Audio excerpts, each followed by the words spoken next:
Salam, topik kita hari ini Finding the Truth. Colossians chapter 2 verses 6 and 7. Menemukan kebenaran. Kolose 2 ayat 6 dan 7. Kamu telah menerima Kristus. Karena itu, hendaklah hidupmu tetap di dalam Dia. Hendaklah kamu berakar di dalam Dia dan dibangun di atas Dia.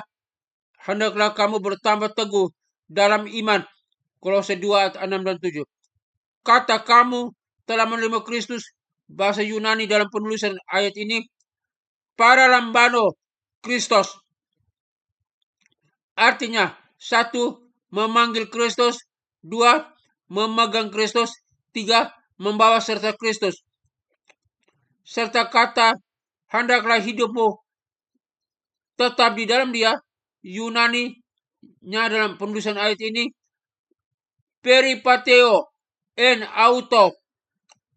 Peripateo en autos. Artinya, 1. Mengikuti, 2. Berjalan, 3. Hidup, 4. Menuruti. Jadi kamu telah menerima Kristus, hendaklah hidupmu tetap di dalam Dia. Artinya, kamu tetap hidup, menuruti, berjalan, mengikuti, bergerak, bersikap sesuai dengan kehendak dan cara hidup Yesus Kristus yang penuh kasih, penuh pengampunan, penuh kesabaran, penuh kepedulian.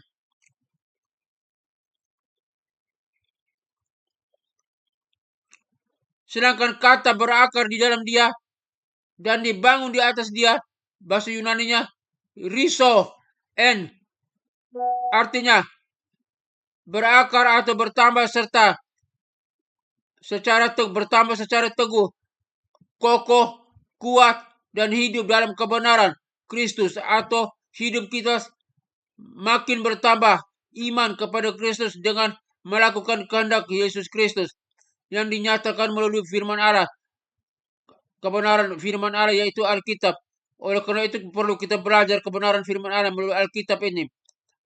Bagaimanakah jawaban Anda atas pertanyaan-pertanyaan berikut ini? Yakni 1. Apakah Yesus pernah berdosa? 2. Apakah Yesus benar-benar bangkit? 3. Apakah semua agama mengajarkan pemahaman dasar yang sama?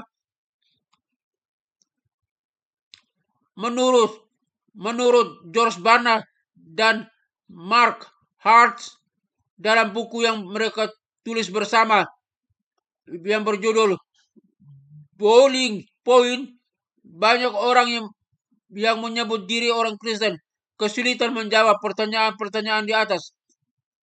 Ketika George Barna dan Mark Hartz mensurvei orang-orang Kristiani yang mengaku sebagai orang percaya, ternyata 1/4 dari mereka mengatakan bahwa Yesus pernah berbuat dosa.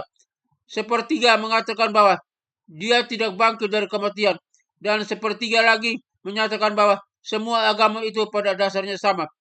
Ini merupakan statistik yang mencemaskan, karena data itu menunjukkan kurangnya pemahaman Alkitab secara serius.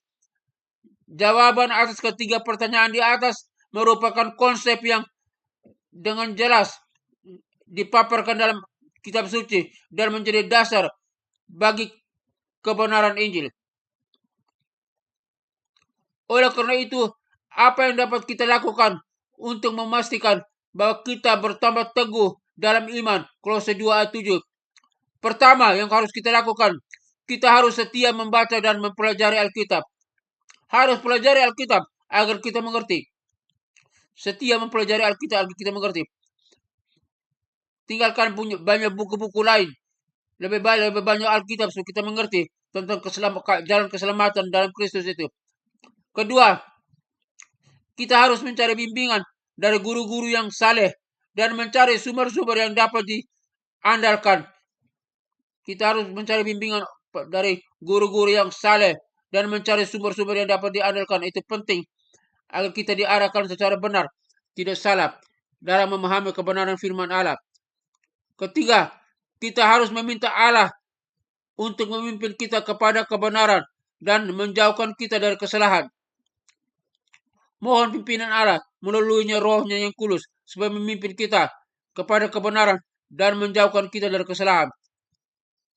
Sebagai umat Allah, kita patut mencinta kebenaran, mencari kebenaran, dan hidup di dalam kebenaran.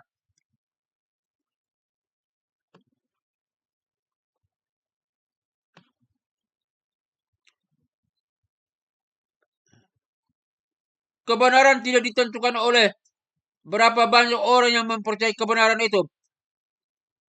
Kebenaran tidak ditentukan oleh berapa banyak orang yang mempercayai kebenaran itu. Namun, segala kebenaran adalah kebenaran Allah yang dicantumkan di dalam Alkitab. Oleh karena itu, bacalah, renunglah, dan belajarlah kebenaran itu dalam Alkitab. Biar Allah memberikan petunjuk supaya kita dapat memahami jalan mana yang benar, mana yang salah. Salam dan doa, Pendeta Dr. John Virgil Martin Mila MTH. Haleluya, haleluya, amin.